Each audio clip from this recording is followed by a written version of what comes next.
আনসারকে দিয়ে যে খেলা শুরু হইল তাতে বোঝা যায় পতিত সরকারের সেনাপতিরা এখনো সবল এবং সক্রিয়। এই আনসার কাণ্ড একটা কিন্তু ওয়েক আপ কল প্রফেসর ইউনূসের সরকারের জন্য। সরকারের সব স্তরে হাসিনার লোকজনদের না বাইর করে দিলে এই অনিশ্চয়তা এবং স্থবিরতা কাটবে না। আমি এটা ক্রমাগত বলে আসতেছি, সুপ্পু থেকে শুরু করে হাসিনার নিয়োগ দেওয়া ব্যক্তিদের বাইর করে না দেওয়ার ফল আমরা পাচ্ছি এবং পাইতে থাকবো। এর আগে শীর্ষ আদালতের মাধ্যমে কু করার চেষ্টা হয়েছিল, আগামীতে এই ধরনের চক্রান্ত চলতেই থাকবে। কেউ যদি মনে করে থাকেন পরাজিত ফ্যাসিস্টরা এবং তাদের প্রভু ভারত সবকিছু মেনে নিয়ে বসে থাকবে, তাইলে কিন্তু বোকার স্বর্গে বাস করিচ্ছেন। ওদের ফেলে যাওয়া জঞ্জালগুলো সমূলে সাফ করেন।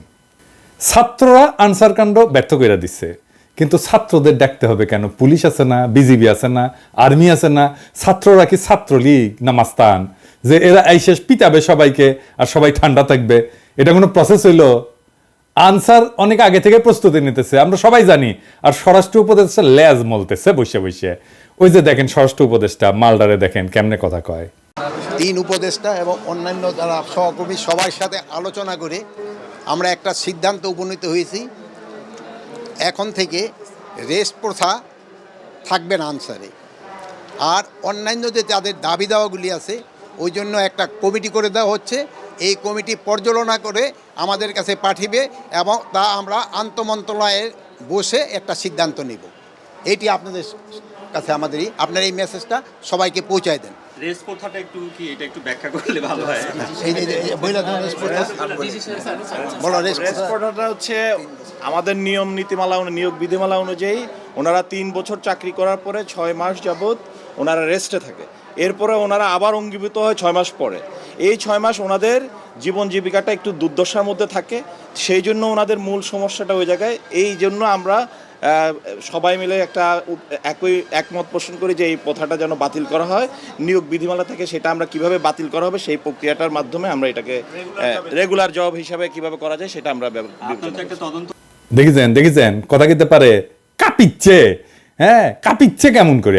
আমি শিওর ডরাই প্যান্ট ভিজাই ফেলছে। এরা কোন আক্কেলে স্বরাষ্ট্র উপদেষ্টা বানাইছে? শোনা যায় এরা নাকি বিএনপির রিকমেন্ডেশনে করা হয়েছে, সত্য মিথ্যা জানি না। ওই নাকি কেউ গেলেই তাকে কয় যান বিএনপি করেন বিএনপি করেন, এটা নাকি কয় ওই বিএনপির প্রতি কৃতজ্ঞতায়। যাই হোক, সত্য মিথ্যা তো জানি না। আবার অনেকে আমার কাছে উষ্মা প্রকাশ করেছে যে আমি কেন ওরে 111 কইছি, ওই নাকি ররে ফাটায় ফেলবে একেবারে, কারণ বিডিআর বিদ্রোহ নিয়ে ইন্ডিয়ারে ধরবে, ও ঠাইসা ধরবে। আপনাদের কি মনে হয় ইন্ডিয়ার সামনে দাঁড়ানোর হিম্মত রাখে? সব অপদার্থ উপদেষ্টা নিয়ে চলতেছে। আর এক উপদেষ্টা তৌহিদ সাহেব, উনি মায়ের বাচ্চা হবে তাই ছুটি নিয়ে নাকি আমেরিকা গেছে। এটা রক্তাক্ত বিপ্লবের পরে এই হইতেছে উপদেষ্টার অবস্থা। সাজেশন কইছে যে সমস্ত মামলা দেওয়া হইতেছে তার নাকি প্রথম পর্যায়ে পার হইতে পারবে না। তো এর দায় কার বলেন? আপনারাই বলেন। স্বরাষ্ট্র আর আইন উপদেষ্টার তো নাকি?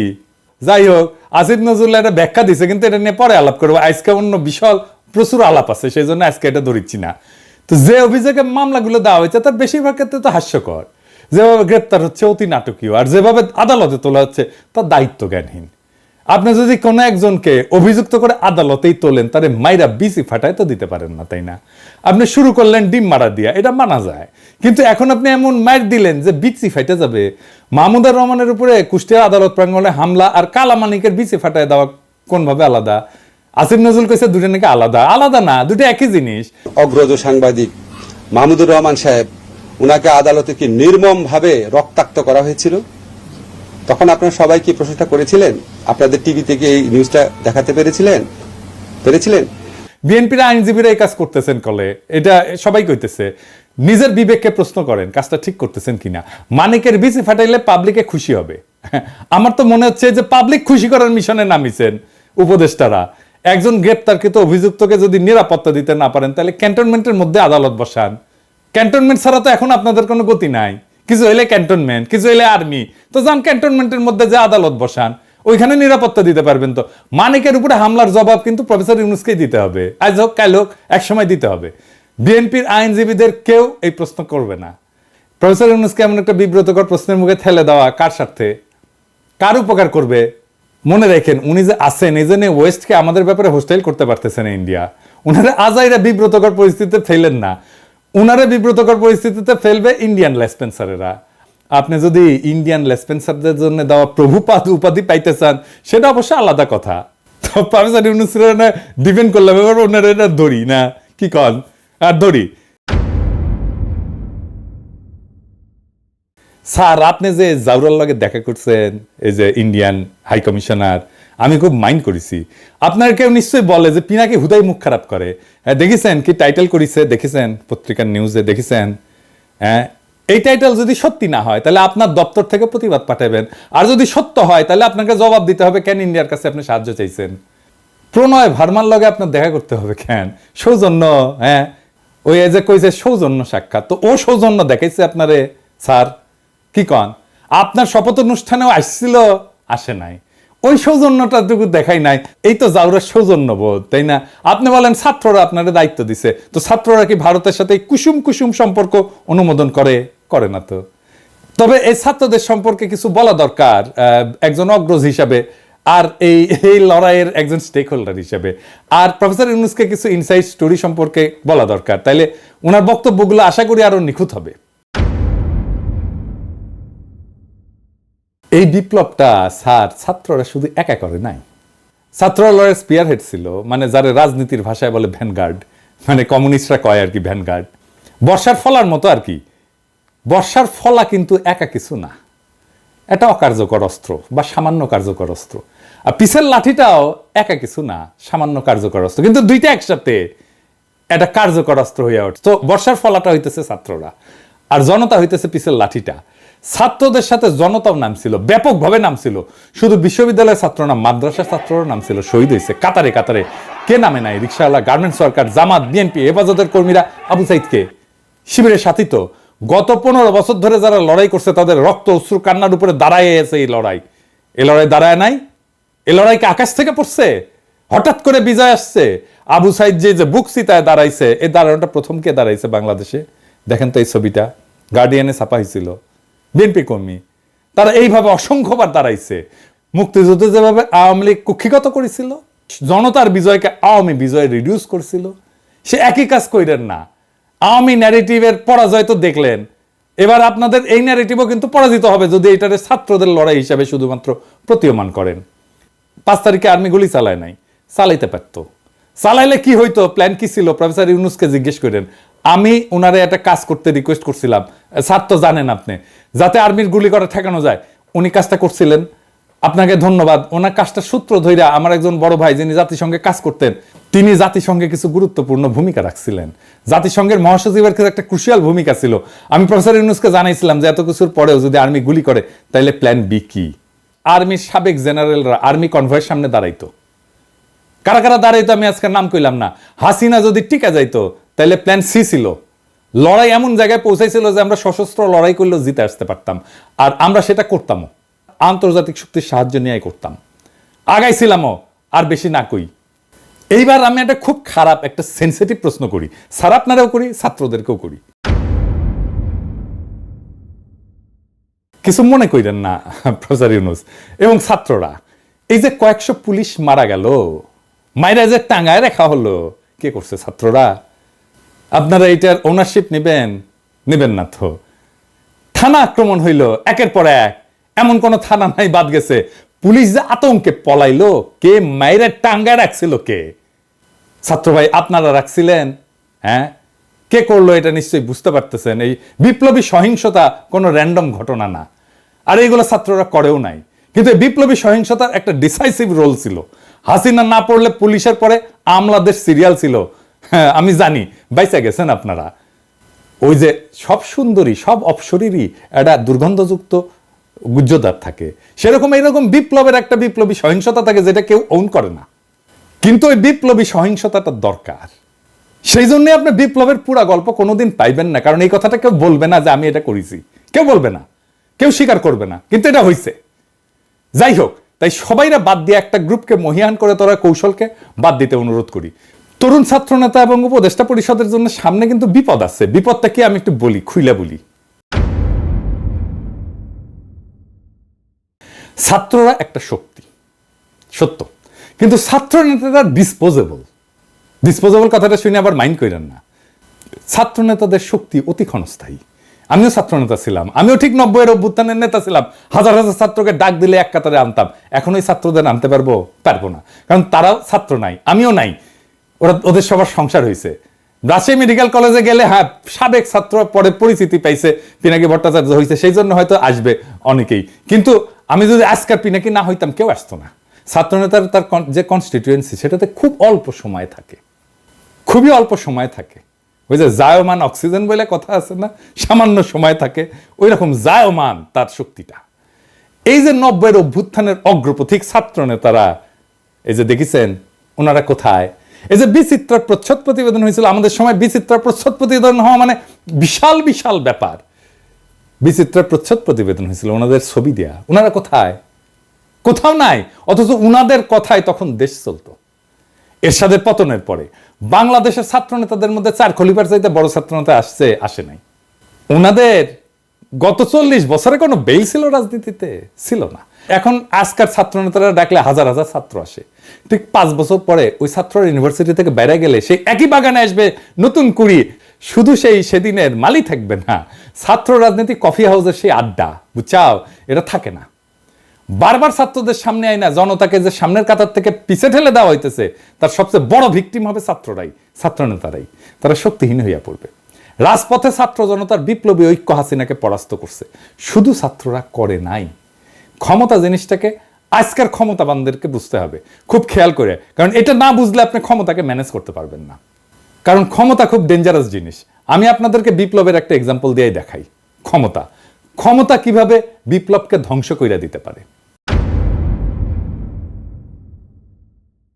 রুশ বিপ্লব টেকেছিল, টেকে নাই। এত বড় সফল বিপ্লব টেকে নাই কেন জানেন? কারণ লেনিন নিজে ক্ষমতাকে কিভাবে ডিল করবেন, জনতার সাথে কিভাবে পুনঃসম্পর্ক স্থাপন করবেন, জনতাকে দিয়ে কিভাবে বিপ্লবকে ওন করাবেন, সেটা বুঝতে পারে নাই লেনিনের মতো প্রখর রাজনৈতিক মেধার লোক। ক্ষমতা এসে বিপুলভাবে অজনপ্রিয় হয়েছেন লেনিন আর তার নিজের দল মাত্র কয়েক মাসের মধ্যে। এটার সাথে বাংলাদেশের আগস্ট বিপ্লবের মিলটা ধরাই দেব, মজা পেবেন। রাশিয়া বিপ্লব হইল, লেনিন ক্ষমতা নিলেন, তারপর একটা নির্বাচন দিলেন কয়েক মাসের মধ্যে এবং গোহারা হারলেন। বিরোধী দল পেল 40% ভোট আর সে পেল মাত্র 25% ভোট। তারপর পার্লামেন্টে রেড আর্মি পাঠায় ওদেরকে পার্লামেন্ট ছাড়া করলেন। এটা হচ্ছে লেনিনের কেরামতি। সফল বিপ্লব করলো যেই দল ক্ষমতায়, তারপরে গোহারা হারলো। আর ওই হারার পরেই Soviet union one party state হয়ে ওঠে ধীরে ধীরে। দীর্ঘমেয়াদে শুধু বিপ্লব না, একটা প্রসপারাস নেশনকে পিছায় দেওয়া হয় বহু বছর, আজকে পর্যন্ত মাথা তুলে দাঁড়াইতে পারেনি। আর একটা এক্সাম্পল দিই, শপথ নেওয়ার আগে মোস্ট প্রমিনেন্ট পপুলার ছাত্র নেতা কারা ছিল? আসিফ আর নাহিদ তো, তাই না? এখন মোস্ট প্রমিনেন্ট পপুলার ছাত্র নেতা কে? সার্জিস আর আফনাজ আব্দুল্লাহ। কেন বুঝলেন তো? কারণ ওটা ক্ষমতার বাইরে। ক্ষমতা জনগণের সাথে নেতার দূরত্ব তৈরি করে সব সময়। ক্ষমতাবানকে জনগণ পছন্দ করে না, ক্ষমতা জনগণকে দূরে সরায় দেয়। লেনিনের মতো প্রখর রাজনৈতিক মেধা এই ক্ষমতাকে ম্যানেজ করতে পারে নাই। দুইটা দেশ পারছিল কিন্তু বিপ্লবের পরে ক্ষমতা আর জনতার মধ্যে মেলবন্ধন করতে, কিউবা আর ইরান। সেই জন্যই দুই দেশে এখনো বিপ্লব টিকে আছে। আর এই অরাজনৈতিক এনজিও দুর্বল বুইরাদের ক্যাবিনেট পারলে ভালো, কিন্তু প্রফেসর ইউনূস তো খমিনেও না লেনিনও না। এখনই প্রফেসর ইউনূসের সরকারকে অনেকে এনজিওগ্রাম সরকার বলে। ওই যে হার্টের এনজিওগ্রাম না, ওই এনজিও মানে নন গভর্নমেন্ট অর্গানাইজেশন, আর গ্রামীণের গ্রাম মিলে এনজিওগ্রাম সরকার। হ্যাঁ বুঝছেন স্যার, আপনার সরকারকে এনজিওগ্রাম সরকার বলে। বুড়াদের লাগে এনজিওগ্রাম। এটা নতুন তরুণ বাংলাদেশ করতে পারবে না। আপনার ক্যাবিনেটের 2জন তরুণ ছাত্রকে নিয়েছেন, আমি প্রথম দিন এটা অ্যাপ্রিসিয়েট করছি বলছি যে এটা ভালো কাজ হয়েছে। আপনি সবাই নেন তরুণ, সবাই সব উপদেষ্টারা তরুণ নেন, এই যে ছাত্রদের নেন, কোনো অসুবিধা নাই তো, আমরা সাপোর্ট করব। ওরা খুব ভালো পারবে চালাইতে। এর আগে ব্রিগেডিয়ার স্বাগত কইছিলেন না আওয়ামী লীগকে দল গুছাইতে, আজকে আসিফ নজরুল পিছে মুজিবের ছবি নিয়ে কইলেন আওয়ামী লীগ ঐতিহ্যবাহী দল, তার সংগঠন করার অধিকার আছে। ব্যক্তিগতভাবে আমি মনে করি কোনো রাজনৈতিক দলকে নিষিদ্ধ করার পক্ষে আমি না। আওয়ামী লীগ বাংলাদেশের স্বাধীনতা সংগ্রামে নেতৃত্ব প্রদানকারী দল। বিভিন্ন গণতান্ত্রিক সংগ্রামে এই দলটার অবদান ছিল। গত 15 বছর তারা যা করেছে সেটা তাদের ঐতিহ্যের সাথে যায় না। মানে বুঝছেন তো, এই এনজিওগ্রাম সরকারের কাম হইতেছে আওয়ামী লীগকে সাফসুতরা কইরা আবার মানুষের সামনে পরিবেশন করা। আসিফ নজরুলকে জিজ্ঞেস করেন, জার্মানিতে হিটলারের দল কি রাজনীতি করতে পারে? আওয়ামী লীগ কি ফ্যাসিস্ট দল না? আসিফ নজরুলকে জবাব দিতে হবে যে হ্যাঁ বা না বলতে হবে। জয়তে বললে চলবে না, যদি কিন্তু ইত্যাদি ইত্যাদি বললে চলবে না। কোন অথরিটিতে আসিফ নজরুল বলে যে আওয়ামী লীগের রাজনীতি করার অধিকার আছে? শেখ মুজিবের ছবি ভাস্কর্য যেই জনতা ভাঙ্গে ফেলা বিপ্লবের বিজয় ঘোষণা করেছিল, সেই নিন্দিত স্বৈরাচার ফ্যাসিস্ট হাসিনার পলিটিক্যাল আইকন মুজিবের ছবি পিছনে লাগায় যে উপদেষ্টাগরি করতেছেন, এইটা কি জনগণের অনুমোদন নিয়ে লাগাইছেন পিছে? জনগণ তো এটা ভাঙছে, আপনি পিছে লাগায় রাখছেন কেন? টেঙে রাখছেন কেন? আর একটা বিষয় একটু আলাপ করে নিই, আমাদের মিডিয়ার কিছু রেসপন্সিবিলিটি নিয়ে। সরকার গুমের শিকার ব্যক্তিদের সন্ধানে 5 সদস্যের কমিটি করছে, এর মধ্যে সাজ্জাদ হোসেন একজন। তো মানবাধিকার কর্মী, এনটিভি একটা নিউজ করেছে এটা নিয়ে, এই যে দেখেন, হ্যাঁ, ওইখানে ছবি দিছে এই মালের, সাজ্জাদ হোসেনের বলে এই ছবিটা হইতেছে সুয়েটের প্রাক্তন ছাত্রলীগের প্রাক্তন সাধারণ সম্পাদক, গত 15 বছরের স্বৈরাচারের সুবিধাভোগী। তো আপনি সাজ্জাদ হোসেনকে চিনেন না? সে একজন মানবাধিকার কর্মী, আমাদের কলিগ তো, আমাদের সহকর্মী তো, তার সাথে কাজ করেছি তো। আপনি সে একজনের জায়গায় আরেকজনের ছবি দিয়ে দিবেন আর হাউকাও লেগে যাবে বিভিন্ন জায়গায়। আমার কাছে কতজন পাঠাইছে, এই যে দেখেন এই লোক গুমের হয়েছে। আরে না রে ভাই, এই লোক তো হয় নাই। হুদাই আপনি কি সাংবাদিক নিয়ে রাখছেন এনটিভিতে এই সমস্ত আউল ফাউল? এডিটর সাহেব দেখান তো এনটিভির নিউজটা দেখান, আর ছবিটা দেখান, আর ওই দেখায় দেন যে ওটা কার সাথে মিল আছে, কার ছবি ব্যবহার করেছে দেখায় দেন। এই কাজ করেন না। যাই হোক, আর এটা ইস্যু নিয়ে প্রফেসর ইউনূসের আমি নজর কামনা করছি। আসেন এটা আলাপ করি। হাজার হাজার আহত জনতা ছাত্র কাতরাইতেছেন। আপনি বলছিলেন না এদের চিকিৎসা ব্যবস্থা করবেন, আর তালিকা করতে পারলেন না আহত নিহতদের। আপনার উপদেষ্টাদের তো জানাই নাই কেমনে দেশ চলে, কিভাবে দেশটা ফাংশন করে, কয় হাজার আহত, 10,000 20,000, তালিকা করতে পারেন না এতদিনে। একটা হসপিটালে তো গেছে সে, তাই না? যে কোনো হসপিটালে যে কোনো আহত রোগীর একটা আলাদা ডেটাবেস থাকে, ওটা পুলিশ কেস বলে, এটা লাল সিল দেওয়া থাকে, ইনকা করে ঠাকাস করে মেরা দেয়। তো এই পুলিশ কেসগুলোর তথ্য নিয়ে রোড ট্রাফিক অ্যাক্সিডেন্ট, সাপে কাটা আর বিষ খাওয়া, এই 3 ধরনের রোগী যদি বাদ দেন 18 জুলাই থেকে 5 আগস্টের, তাহলে আহতদের পূর্ণাঙ্গ তালিকা পেয়ে যাবেন। ওখানে ঠিকানাও থাকে, ফোন নাম্বারও থাকে। 1 সপ্তাহের কাজ, আর একটু ভ্যালিডেট করে 1 সপ্তাহ, ম্যাক্সিমাম 1 সপ্তাহের কাজ। দেশ কেমনে চলে এটা জানেই না, এইগুলারে আপনি উপদেশটা বানাইছেন তো বানাইছেন, বানান ছাত্রদের বানাইতেন, সবগুলোই ছাত্র নিতেন, খুব ভালো কাজ করবে। আমি প্রথমে 2 জন ছাত্র বানাইছিলেন উপদেশটা, আমি কইছিলাম এটা ভালো কাজ করেছেন, আর সবগুলোরে নিতেন ছাত্র, কোনো সমস্যা ছিল না তো। যাই হোক, এই আলাপে শুধু ছাত্র না, ছাত্র জনতার এই বিপ্লবের অংশগ্রহণ নিয়ে কথা বলছি। তো আমি শহীদদের নিয়ে এপিসোডে মাঝে মাঝে শেষ করতাম। আজকে আমি যারা নিয়ে কথা বলবো সে শহীদ কিনা জানি না, কিন্তু এই আন্দোলনে সে একজন নিখোঁজ ব্যক্তি। আসেন তারে নিয়ে একটু কথা বলি। ইয়াসিন আরাফাত একজন দরিদ্র শ্রমিক, রাজধানীর ঢাকার কুড়িল এলাকায় ইঞ্জিন মেকানিক হিসেবে কাজ করতেন। একই এলাকায় ফুচকা বিক্রি করতেন বাবা আবুল কালাম। গত 18 জুলাই বিকেল ইয়াসিন আরাফাত বাবাকে ফোন দিয়ে বলে, বাবা আমি খুব বিপদে আছি। এরপর ফোনের লাইন কেটে যায়। ওই ঘটনার 1 মাস পার হলেও ছেলের সন্ধান পাননি আবুল কালাম। সন্তানের খোঁজে বিভিন্ন জায়গায় ঘুরে বেড়াচ্ছেন। অন্যদিকে নিখোঁজ থাকার পর অনেকে ফিরতে শুরু করেছেন পরিবারের কাছে, কিন্তু ইয়াসিন আরাফাত ফেরেনি। কেউ তার খোঁজ নেয়নি, কেউ ফেসবুকে লেখেনি, তাকে নিয়ে কোনো পত্রিকা স্টোরি করেনি। করবে কেন? সে তো আর এলিট না, নিতান্তই সাধারণ শ্রমিক, যারা কোনো প্রতিদানের আশা ছাড়াই লড়াইয়ের মাঠে নেমেছিল।